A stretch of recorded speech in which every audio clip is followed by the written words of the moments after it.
지금 우리 세 사람은 기본적으로 언론의 소비자 입장에서 살아왔던 사람입니다. 근데 이제 두 분은 직업, 평생 언론인으로 사셨기 때문에 좀 구체적으로 지금 기자들이나 언론인이라는 사람들, 이 사람들이 과거에 비교해 봤을 때 혹은 본인이 봤을 때 뭐가 좀 부족한 것이고 뭘 좀 더 생각해야 되는지 좀 말씀해 주시면. 예, 신홍국 선생님. 오늘날의 언론에 대해서 아주 세부적으로 디테일하게 이렇게 말씀해 주셨어요. 그런데 저는 나이가 먹어서 그런지 네, 그런 데까지는 내가 자세히 추적을 못했습니다. 그런데 저는 기자의 지금 자질이라기보다는 오늘날의 기자가 갖춰야 될 자세에 대해서 좀 말씀을 드리고 싶어요. 기자가 어떤 취재 대상 앞에 섰다고 하면은 그 기자는 어떤 자연인이 아니라 자기가 살고 있는 사회의 시민을 대신해서 대표해서 자기가 속해 있는 나라의 국민을 대신하고 대표해서 그 대상 앞에 서 있다고 생각해야 되거든요. 그 대상 앞에서 기자는 자기의 이성에 따라서, 양심에 따라서, 그리고 양식에 따라서, 그리고 자기가 모색한 올바른 시대 정신의 안내를 받으면서 그래서 진실을 추구하고 그 진실을 보도해야 되거든요. 그런 점이 기자가 가져야 될 독자성이고 독립성이라고 저는 봅니다. 기자가 독립성과 독자성을 잃어버리면 어떤 조직이 한 부속품에 지나지 않는다고 봅니다. 근데 오늘날의 기자들은 그런 독립성과 독자성을 잃어버렸어요. 이게 저는 지금 가장 큰 문제 중에 하나라고 봅니다. 회사가 추구하는 이익을 자기의 가치로 여기고 자기에 속해 있는 집단의 관행이나 그 명령을 그대로 복종합니다. 기자가 자기의 독자성과 양심의 고역을 침해하는 그런 경우를 만나면은 기자는 마땅히 저항하고 레지스탕스를 해야 됩니다. 싸워야 되거든요. 근데 오늘날의 기자들한테는 그런 걸 저는 찾아올 수가 없어요. 그러니까 월급을 받는 어떤 언론사의 종업원이 된 느낌입니다. 기자들은 외부에서 자기 양심에 거역하는 그런 침해를 할 때는 저항해야 됩니다. 레지스탕스를 해야 됩니다. 싸워야 돼요. 그런 정신을 잃어버렸다고 저는 봅니다.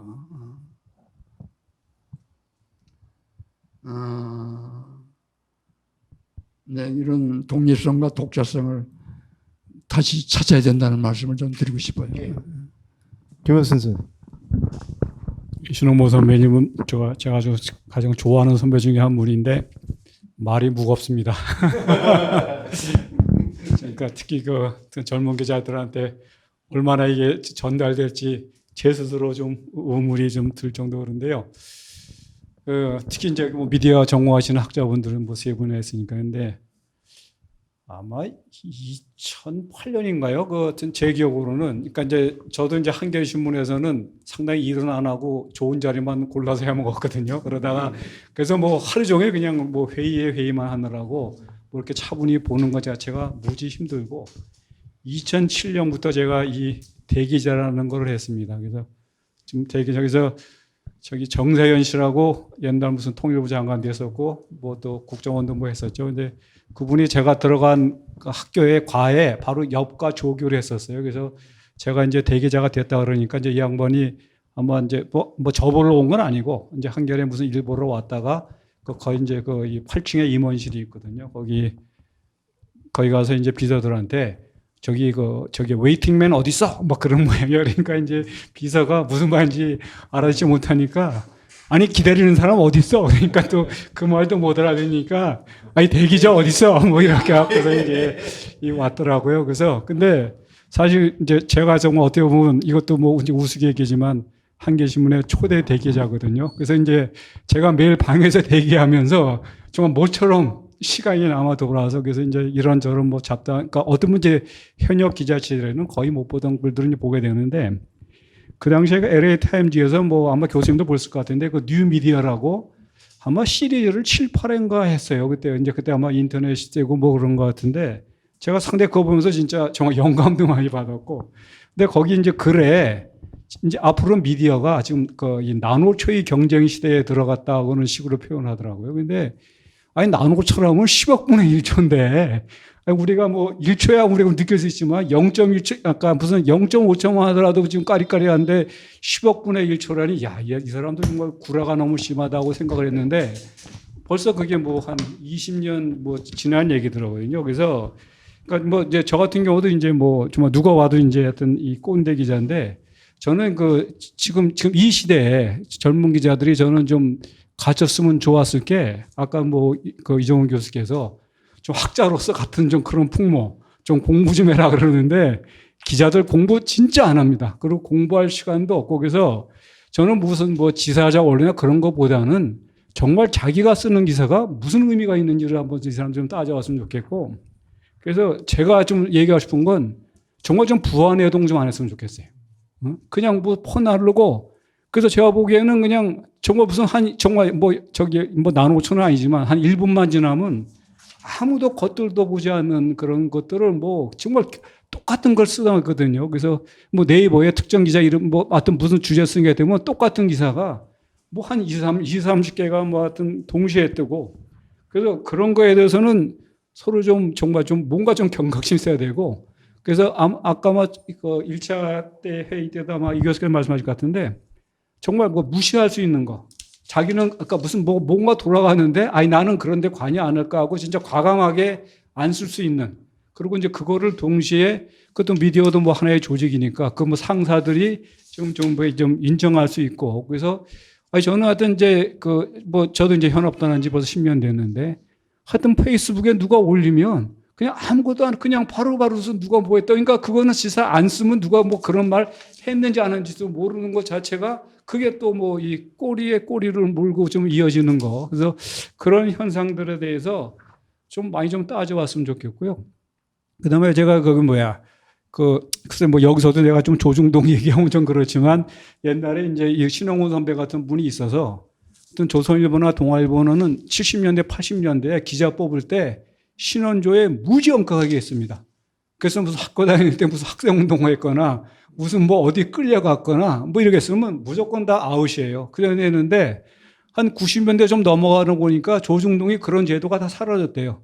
근데 뽑아놓고 보니까 무슨 뭐 강남에 부모들도 멀쩡하고 기본적으로 엘리트 집안이고 무슨 뭐 별로 뭐 특별한 사회 문제 의식이 없이 크고 그래서 뭐 굳이 무슨 이렇게 좀 요식 막 이놈이 들어와서 우리 회사 말아먹지 않을까 고민할 필요도 없는 그런 데 가버리는데 제가 일본 언론도 그런 걸 많이 느끼거든요. 그래서 일본도 그러니까 웬만한 무슨 이제 큰 무슨 예를 들면 이제 시민단체 모임하는데 일본의 주요 언론들이 거의 쓰질 않습니다. 그래서 제가 이제 일본에서 시민운동하는 분들한테 제가 이렇게 물어봐요. 근데 아니 당신들은 이렇게 열심히 하는데 왜 아사히나 마이니치에 무슨 1단짜리도 안 나오냐?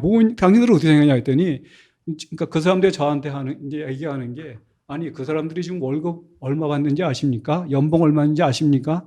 그러니까 그 사람들 수준은 이미 그런 거를 떠나 있는 거거든요. 그래서 저는 그러니까 지금 그러니까 조중동 이런 데서 그게 정말 얼마나 달라질지를 모르겠어요. 그래서 그런 것들은 진짜 아마 정말 어떤 뭐 기자가 그냥 누가 무슨 잔소리 한다고 누가 너는 왜 지사 언론이 못 되냐고 해서 뭐 될 문제는 아닌 것 같고 전반적으로 좀 구조적으로 그런 고민들을 좀 어떻게 해봐야 될지 좀 그런 걸 좀 말씀드리고 싶습니다.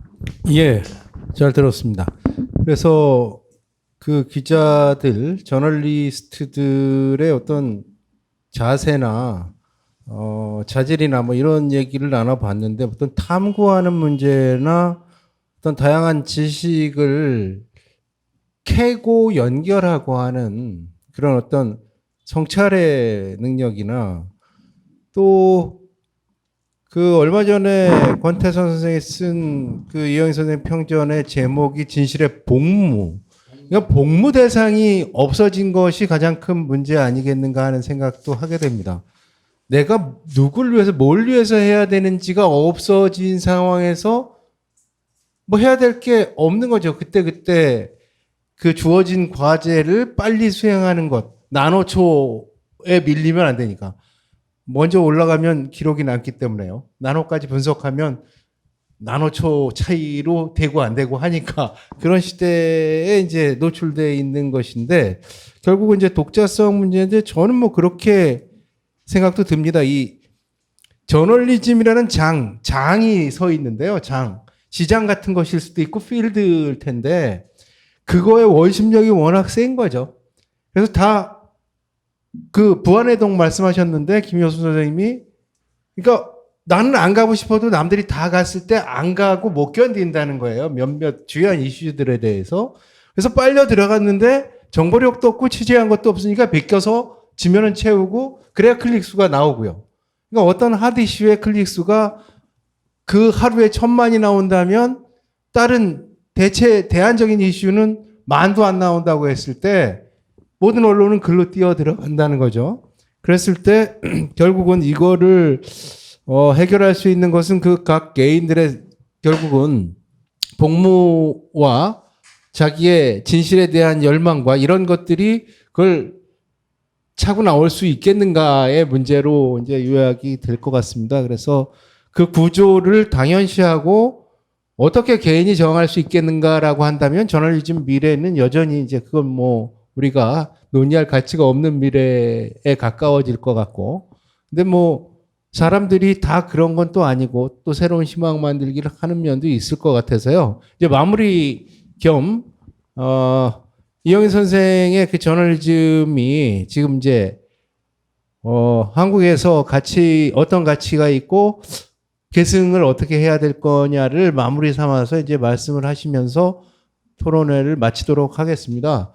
순서는 뭐 먼저 아무나 말씀하셔도 되고요. 지금까지 제가 순서를 지정했는데 예, 준비되신 분부터 기회를 드리겠습니다.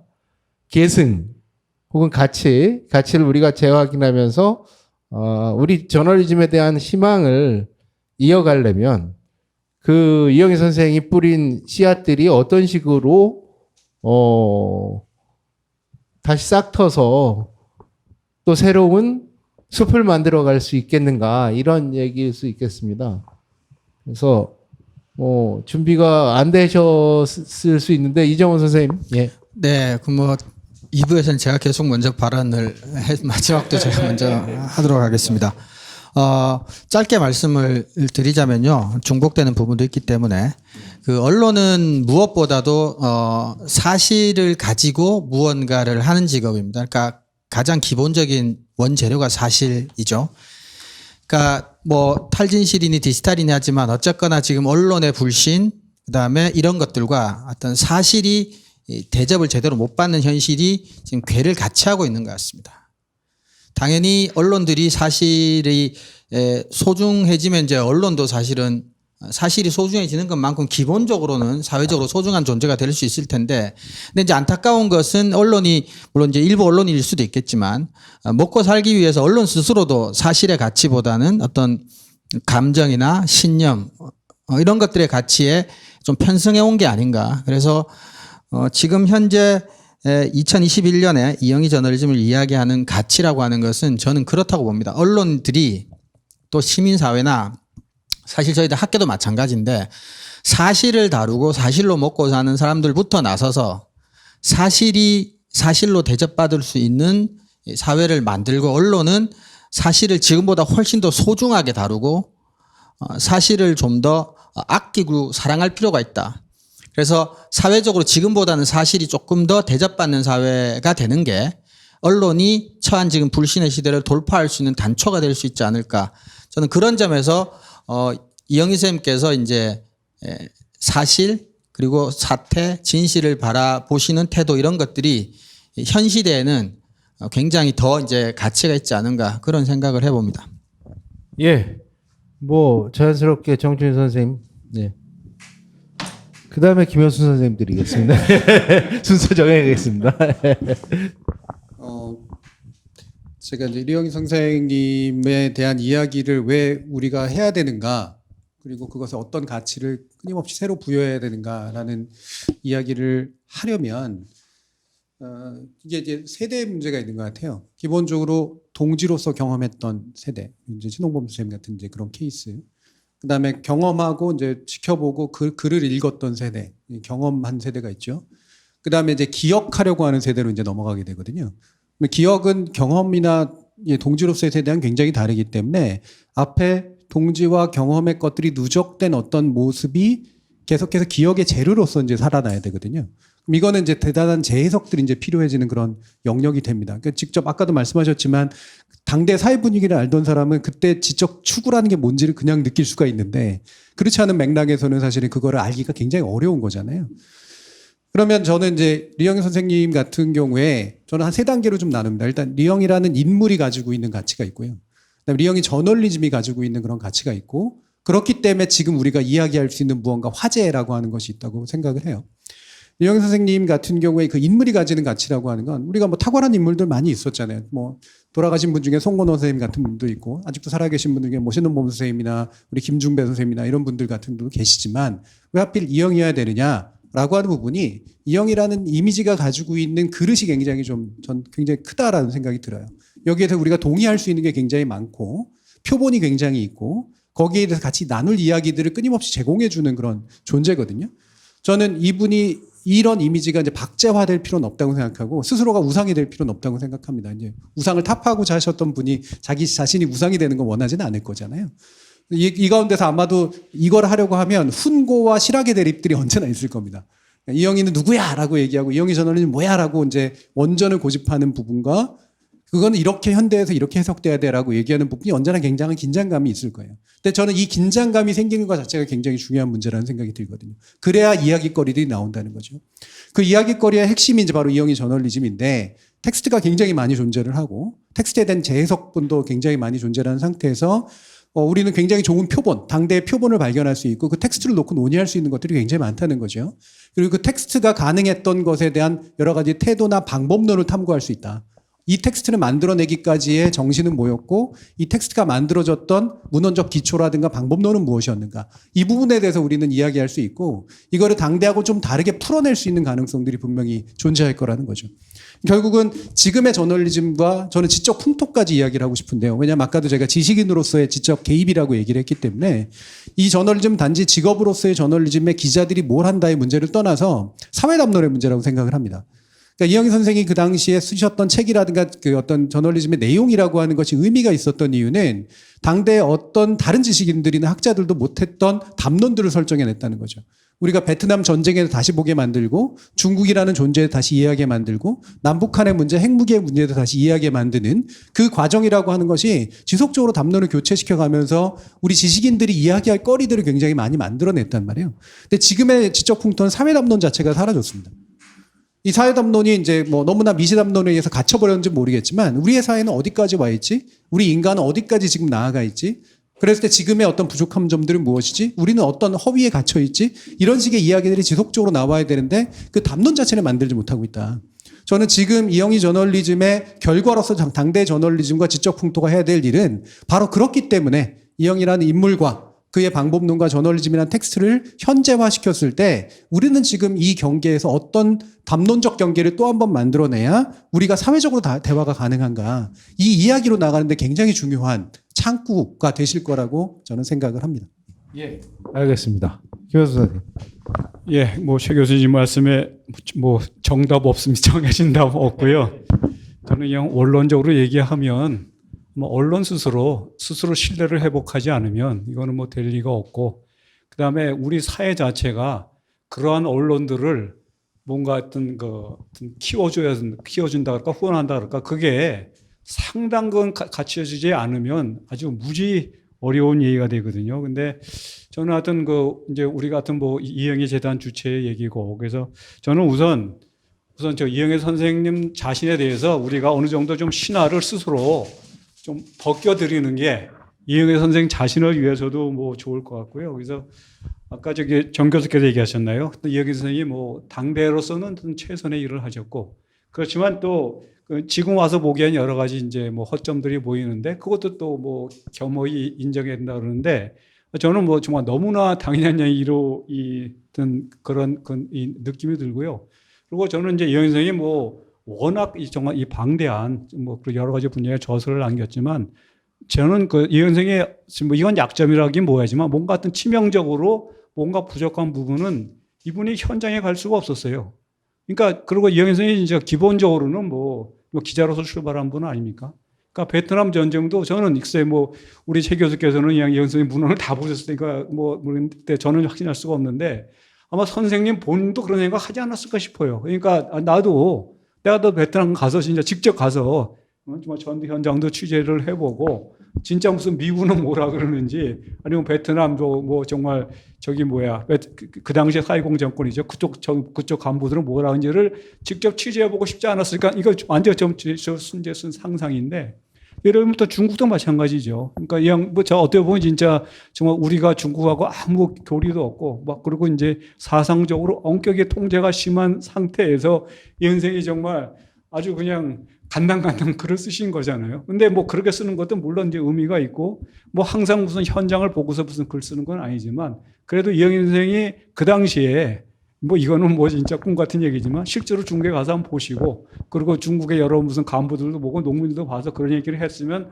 얼마나 좋았을까 하는 생각이 드는데 그거는 이제 어디까지나 좀 이 가상이고 그래서 그런 점에서 볼 때는 저는 역시 기자들은 이 현장에 돌아가야 한다는 생각을 당연히 하고요. 근데 이게 사실 현장 가서, 그러니까 흔히 말로 기자들 용어로는 이제 이 발에 땀이 나도록 돌아다녀야 되는데, 지금은 뭐 0점 몇 초 만에 그냥 뭐 똑같은 거 베끼고 그냥 무슨 누가 SNS 올리면 그 중계하게 그런 것만 쓰게 되면은 아마 그건 어떻게 보면 좀 요원하다는 생각이 들거든요. 그래서 저는 좀 한편으로 안타까운 게 지금 이 프레시안이 올해 몇 주년이죠. 그러니까 나름대로 그 출범할 때는 상당히 많은 기대를 안고서 이제 그 했는데 정말 뭐 여러 가지 이유로 그러니까 뭐 저도 여기 후원자이긴 합니다만은 진짜 계속 답보 상태에 있거든요. 그래서 하여튼 지켜보는 사람도 이 무지 좀 이 마음이 아파요. 그래서 그거는 뭐 정말 같이 고민할 문제고 그리고 저는 이제 뭐 약 한 두 가지만 더 보탤게요. 거기 아까 어느 분이 가디안 얘기 말씀하셨죠. 그래서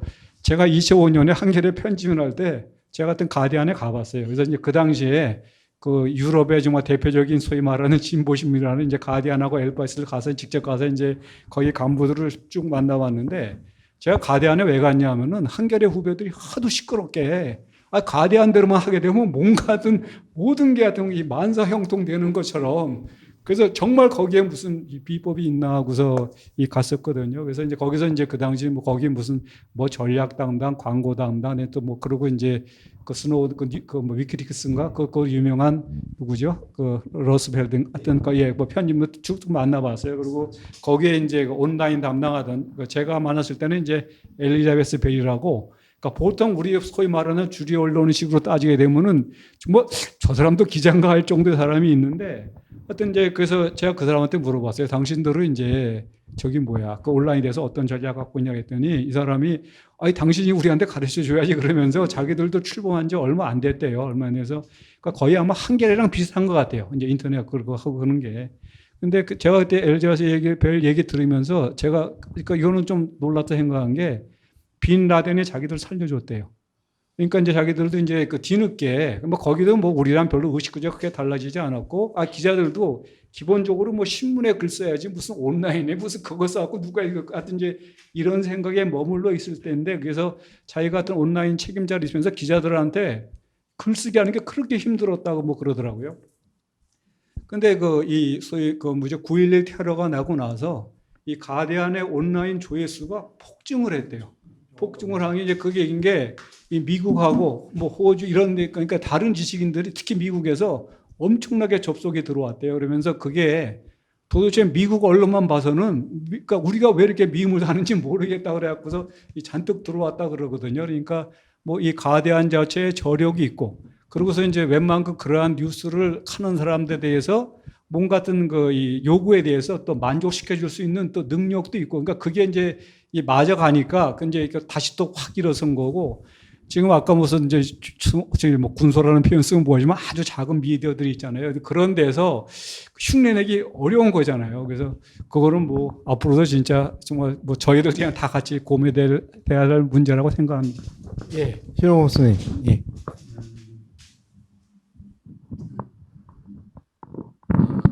제가 너무 골타분 얘기를 하는지 모르겠습니다. 저는 오늘의 언론을 보면서 지금의 언론은 혼을 잃어버렸다고 생각합니다. 영혼을 잃어버리는 언론이라고 저는 보고 있거든요. 고귀하고 고결한 언론의 혼을 잃어버렸습니다.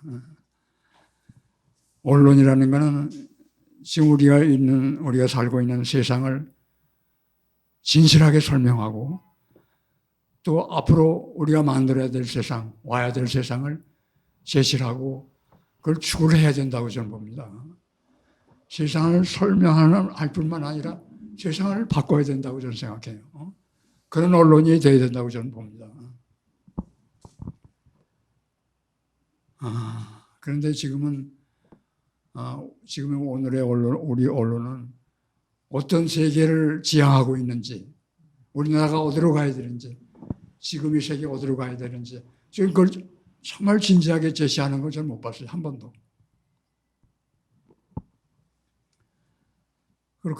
그런 세계를 지향하려면은 무지개를 보려면 하늘을 봐야 되잖아요. 근데 지금 이 언론은 땅을 보라고 계속 얘기합니다. 그래가지고 그 시대, 우리 시대의 많은 독자와 시민들을 함께 타락시키고 있어요. 지금의 언론은 거의 무한대 언론의 자유를 누리면서도 가장 무책임합니다. 책임을 질지 몰라요. 진실의 가치를 굉장히 우습게 하는 것 같아요. 그런 점을 이영희 선생님이 보시면 아마 탄식하실 겁니다. 그러니까 사물의 어떤 사건의 앞면만 보고 그것도 부분적으로 보고 그걸 과장을 확대해가지고 자기 회사의 이익에 맞춰가지고 기사를 함부로 쓰고 있거든요.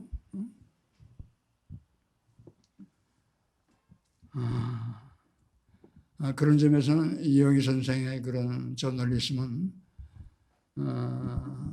우리가 오늘의 언론을 다시 보게 하는 거울이고 그리고 현재 언론인들을 각성시키는 우리 국민들을 각성시키는 하나의 각성제라고 저는 봅니다. 예, 알겠습니다. 예, 이렇게 이제 거의 토론이 끝났습니다. 마지막으로 우리가 이영희 선생님 그 저널즘의 실천 방향, 뭐 계승 방향 얘기를 했는데, 과거에 동국대 홍윤기 교수가 이영희 선생을 철학 시민이라고 표현한 적이 있습니다. 그 핵심이 뭐냐면 철학의 본질과 이영희 행위가 동일하다는 거예요. 세상의 모든 현상을 의심하고 비판하고 그것을 바꾸는 것, 이것이 이제 철학의 복무할 대상이듯이, 근데 철학은 철학을 이뤘는데 이영희는 철학을 하고 있다라는 얘기였죠. 그런 측면에서 저는 이제 이영희 선생의 그 저널즘 키워드를 비판과 정명이라고 했던 이유가, 그 비판은 가장 기본적인 그 세상에 대한 인식 태도라고 한다면, 예를 들어서 어떤 신문이 자기를 민족지라고 하는데 민족지가 아닙니다. 그 데이터를 팩트를 보니까 민족지가 아니면 친일지라고 바꾸어야 되잖아요. 이름을 바로잡는 게 이제 정명인데, 그걸로 끝나는 게 아니고 실천은 1차적 실천이 이름을 잡는 거고 2차적 실천은 친일지임에도 불구하고 민족지라고 불려지고 소통되는 세상을 바로잡는 거거든요. 그러니까 이제 저널리즘이 문필 영역의 행위가 아니고, 한마디로 이영희 선생님이 그렇게 말씀하신 적도 있어요. 저널리즘을 한마디로 한다면 세상을 바꾸는 거라고 했죠. 그런 측면에서 그런 고리들이 상실된 것이 오늘 언론의 가장 큰 문제 아닐까 하는 생각을 하고요. 그런 이영희 선생님 정신이 다시 한번 그 회고되면서 계승될 수 있는 방법들이 끊임없이 모색됐으면 좋겠다는 생각을 전하면서 오늘 토론회 마치도록 하겠습니다. 네 분 감사드립니다. 고맙습니다.